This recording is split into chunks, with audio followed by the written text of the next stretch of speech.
what's going on and what's to be expected. To be included in her care and to have our voice respected was huge, because it is really hard to hand your child over and to hope and pray that whatever it is that the staff is doing will result in your child's life being saved. And so to be able to be a part of the process in saving her life is absolutely huge. I cannot even put into words what that means. Care for the caregiver when you can. Ask if you can do anything for them: a meal, a pillow, or just a short conversation. The University of Michigan Health System is also fortunate to have a wonderful complement of supports and resources to offer to patients and families. Make sure you're familiar with what's available so you can offer these resources. When we're not sure what a patient needs or what they're thinking or how best to serve them, I think that asking is very important. We're so afraid of saying the wrong thing that sometimes we just don't ask enough. What is it that you need from me right now? It's a good question. In addition to genuinely listening to what the patient is saying, it's also important to be mindful of how you present information. Doing so with professionalism, care, and empathy is always critical.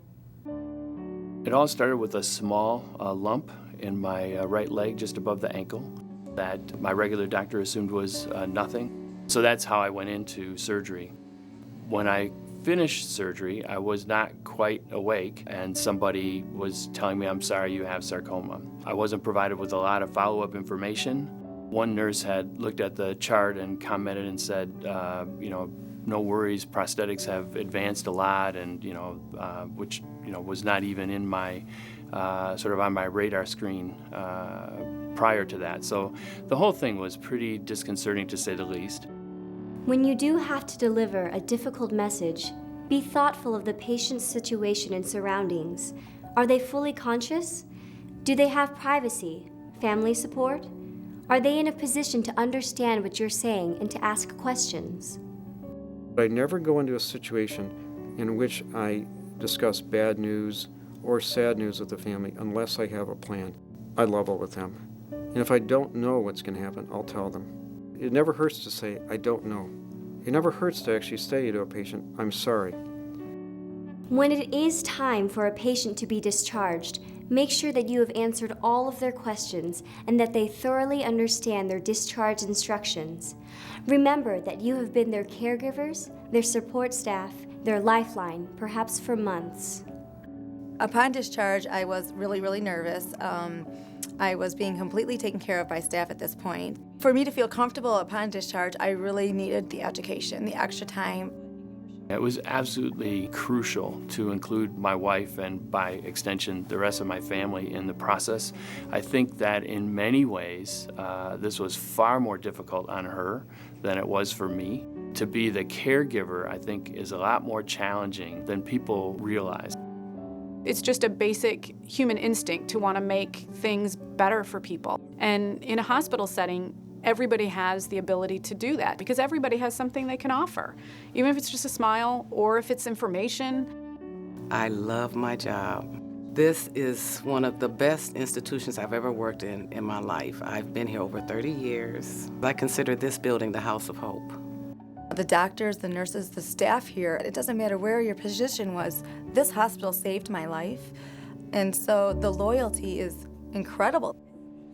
When patients come to see us, they're entrusting their very lives with us. The University of Michigan deeply respects that relationship. That's the Michigan difference, and that's why patients come, and that's why patients stay. As scary as it is when you walk in, someone's encouraging you and someone's looking you in the eye when they answer questions. You feel less of a number and less of a diagnosis and more of a person. And that made me feel very confident that not only am I entrusting myself to their care, but that I'm in good hands. I feel that the Michigan difference would be attitude. Good attitudes, kind hearts, a caring soul can make a difference in a person that doesn't know what tomorrow's going to bring. I completed my radiation treatments. I'm still going through physical therapy, but that's going very well and feeling stronger every day, thanks to the folks at U of M. I didn't want to live 8 months of my life at the University of Michigan Health System, but doing so saved my life. Today, I am cancer-free and a student at U of M. To all of those who touched my life, from the man who cleaned up my room every day, to the doctors and nurses who administered care, I thank you. And to everyone on staff, know that every action, every word, and every gesture has great meaning to those you serve. You do make a difference.